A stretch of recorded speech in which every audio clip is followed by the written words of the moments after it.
آج میں آپ کو پھر ان دنوں کا واقعہ سنانے لگا ہوں جب میں امریکہ کی ایک مسجد میں رہا کرتا تھا۔ جو آج واقعہ سناؤں گا نا تو ہو سکتا ہے کہ آپ کو اس پہ یقین نہ آئے، مجھے بھی نہیں آیا، لیکن سنا اس لیے رہا ہوں کہ میرے ساتھ بیتی ہے، ورنہ اس پہ یقین نہیں آتا۔ تو بات کچھ یوں ہے کہ ایک دن مسجد میں تقریباً عصر کے ٹائم پہ 4 ساڑھے 4 بجے کا ٹائم ہوگا، میں بیٹھا تھا تو ایک پرانی سی ووکس ویگن کی وین باہر آ کے رکی اور اس میں سے 4 لوگ برآمد ہوئے جو صاف دیکھنے سے لگ رہا تھا کہ ان کا تعلق پاکستان سے ہے۔ انہوں نے امامے باندھے ہوئے تھے اور تھوپ پہنے ہوئے تھے، وہ جو عربی لباس ہوتا ہے۔ وہ اندر آ گئے۔ اتفاق سے اس وقت میں اور مسجد کے امام صاحب جو تھے وہ مسجد میں بیٹھے ہوئے تھے۔ ایک صاحب نے بڑی ٹوٹی پھوٹی انگریزی میں مجھ سے کہا اسپیک انگلش، تو میں نے کہا یس آئی اسپیک انگلش۔ پاکستان؟ تو میں نے کہا یس پاکستان۔ او شکر ہے الحمدللہ۔ امام صاحب کہاں ہیں جی؟ میں نے کہا جی اندر بیٹھے ہیں۔ چلیے جی ان سے ملتے ہیں، جزاک اللہ الحمدللہ۔ میں نے اندازہ لگایا کہ 4 لوگوں میں سے 3 کی عمریں جو ہیں وہ تقریباً 35 سے 50-55 کے بیچ میں ہیں، اور جن کو وہ امام صاحب بول رہے تھے نا، امیر صاحب بول رہے تھے، ان کی عمر کوئی 70 کے قریب ہوگی۔ خیر میں ان کو امام صاحب کے پاس لے گیا۔ جو امیر صاحب تھے ان کو عربی آتی تھی، انہوں نے امام صاحب سے عربی میں بات کرنا شروع کر دی۔ دوسرے بھائیوں نے سامان نکالا، گاڑی سے مسجد میں رکھا، مجھ سے بات چیت شروع کر دی۔ تو تھوڑی دیر کے بعد وہ کمفرٹیبل ہو گئے، انہوں نے مسجد میں بستر وغیرہ بچھا لیے، واش روم چلے گئے۔ امام صاحب نے ان کو چھوڑا اور میرے پاس آ گئے اور کہنے لگے کہ اب آپ نے نا ان کے رہن کا، صحن کا اور کھانے پینے کا ذرا خیال رکھنا ہے۔ تو میں نے کہا کہ قصہ کیا ہے؟ انہوں نے مجھے بتایا، جو مجھے 22 سالہ ایک یونیورسٹی اسٹوڈنٹ، میں اس وقت سوفومور تھا، یعنی میں 2nd year of university education میں تھا، مجھے اس وقت تک یہ نہیں پتہ تھا جو انہوں نے بتایا۔ انہوں نے کہا جی یہ سال کی جماعت ہے جو پاکستان میں جگہ ہے، یہ سعودی امام صاحب ہیں جو مجھے پاکستانی کو بتا رہے ہیں۔ تو یہ وہاں رائے ونڈ سے نکلتی ہے سالانہ اجتماع سے، اور انہوں نے سال یہاں پیدل کی جماعت ہے، انہوں نے ساؤتھ آف یو ایس سے بالکل اپ نارتھ جانا ہے، اور انہوں نے یہ سفر طے کرنا ہے اور یہ پیدل چلیں گے۔ پیدل چلنے کا طریقہ یہ ہے کہ جب کوئی علاقہ آئے گا تو یہ پیدل چل پڑیں گے، جب علاقے سے نکل جائیں گے تو پھر یہ اپنی وین میں بیٹھیں گے، جہاں پہ بھی جگہ ملے گی رات کو ٹینٹ لگا لیں گے، کھانے پینے کا سامان ان کی اپنی وین کے اندر موجود ہے، اور یہ بس اس طرح چلتے چلتے 1 سال پورا کریں گے۔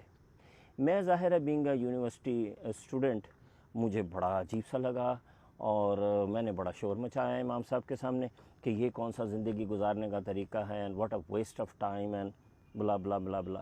خیر مہمان تھے، میں ان کی خدمت میں لگ گیا، لیکن مجھے ان کے اس طریقے پہ غصہ بڑا آیا۔ رات ہوئی تو ان میں سے ایک صاحب نے مجھے کہا کہ حضرت کہیں ٹیلی فون بوتھ پہ لے چلیے، ہم نے پاکستان واپس اپنے مرکز پہ بتانا ہے کہ ہم کہاں پہنچے ہیں۔ میں نے کہا چلیے، میں نے اپنی گاڑی نکالی، ان کو لے کے ٹیلی فون بوتھ پہ گیا۔ انہوں نے وہاں کال ملانے کی کوشش کی، ٹائم کا فرق تھا، کال نہ ملی، تو کہنے لگے کہ فون تو مل نہیں رہا۔ اچھا بھائی کو کرتا ہوں، پتہ چلا ان کے بھائی بھی تبلیغی جماعت میں ہیں۔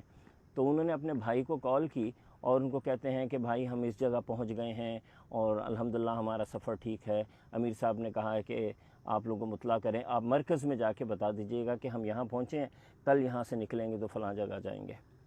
فون انہیں رکھا تو کہتے ہیں لا حول ولا قوت الا باللہ۔ میں نے کہا حضرت کیا ہوا؟ تو کہتے ہیں چلیں گاڑی میں بیٹھے میں بتاتا ہوں۔ گاڑی میں بیٹھ کے مجھے کہتے ہیں میری تو وائف کی ڈیلیوری تھی حضرت 2-3 دن پہلے، تو وہ تو میں پوچھنا ہی بھول گیا کہ وہاں کیا سلسلہ رہا۔ یہ انہوں نے کہا نا تو میں تو پہلے ہی غصہ آیا ہوا تھا، میں تو غصے سے میرا برا حال ہو گیا۔ واپس میں مسجد میں پہنچا، میں نے امام صاحب کو سائٹ پہ کیا اور میں نے کہا کہ ان سے انگلش میں کہ میں ان کا احترام کر سکتا ہوں؟ یہ تو ایسا آدمی ہے کہ جس کو اپنی بیوی کی فکر نہیں ہے، اپنا تو بتا دیا کہ میں کہاں پہنچا ہوں، اور ان کو یہ تک نہیں پوچھا کہ میری بیوی خیریت سے ہے، ہمارے ہاں کیا بچہ ہوا اور بولا سب کچھ۔ میرے امام صاحب بڑے خاموشی سے انہوں نے میری بات سنی، انہوں نے کہا بعض چیزیں وقت کے ساتھ سمجھ آتی ہیں برادر، آپ کو یہ چیز ابھی نہیں سمجھ آئے گی، آگے چل کے سمجھ میں آئے گی۔ خیر اینی ویز دوسرے دن جناب وہ وہاں سے چلے، پہلے مسجد سے نکلے، پیدل چلتے چلتے انہوں نے پورا چھوٹا سا وہ ایک گاؤں سا قصبہ تھا، اس کو کراس کیا. اس کے بعد وہ وین پہ بیٹھے اور کہنے لگے کہ ہم رات جو ہے نا تقریباً فلاں جگہ جا کے، یعنی وہ جگہ وہاں سے بنتی تھی تقریباً 10 کلومیٹر دور. انہوں نے کہا 10 کلومیٹر وہاں جا کے ہم پڑاؤ ڈالیں گے. ٹھیک ہے جی.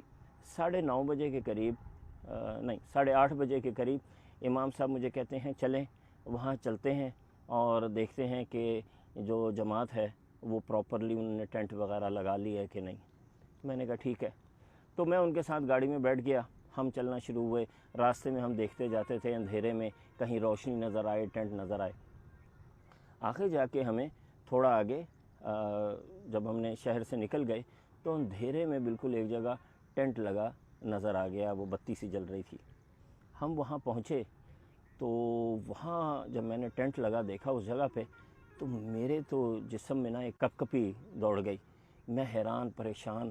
میں نے امام صاحب کو کہا کہ یہ تو فلاں چرچ کی جگہ ہے، یہ ان کا پارکنگ لاٹ ہے، یہ جو پیچھے ہے یہ خالی جگہ نہیں ہے، یہ تو چرچ کی جگہ ہے. اچھا وہاں سلسلہ یوں ہے امریکہ میں، ٹیکسس میں، مجھے نہیں پتہ اب کیا ہے سلسلہ. اس وقت تو یہ تھا کہ اگر کسی نے آپ کی زمین سے گزرے بغیر اجازت کے یا وہاں ٹھہر گئے تو آپ ان کو گولی مار سکتے ہیں اور آپ کو کسی قسم کا کوئی لا جو ہے نا آپ کے خلاف کام نہیں کرے گا.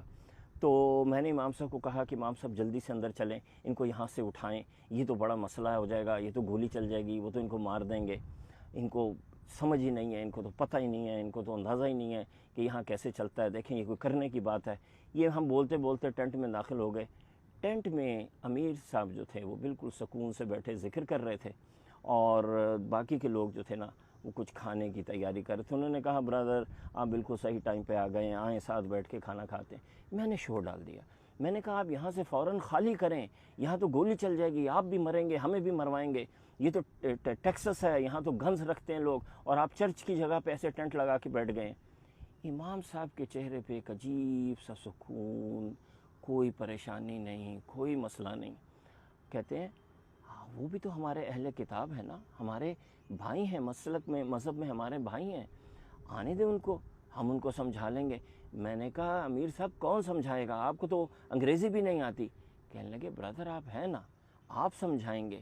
انگلش میں میں نے بولا تو وہ بھی کچھ ٹوٹی پھوٹی انگلش، اردو عربی میں انہوں نے امام صاحب کو بھی بولا. خیر میں بڑا جھنجھلایا. 1 منٹ گزرا، 2 منٹ گزرا، دل میرا دھک دھک کرے کسی بھی وقت کچھ ہو جائے گا. وہی ہوا. اچانک ہمیں نا باہر گاڑیوں کی لائٹس، یہ جیسے پیچھے آپ علاقہ دیکھ رہے ہیں تو اس میں سے لائٹس نا ٹینٹ کے اندر آتے نظر آئیں. کسی نے مائک وہ جو لاؤڈ سپیکر ہوتا ہے پکڑا اور انگریزی میں ٹپیکل ٹیکسس کے ایکسنٹ میں بولا کہ یہ آپ لوگ فوراً یہاں سے نکلو، کون ہو ورنہ ہم گولی چلا دیں گے اور یہ سب کچھ.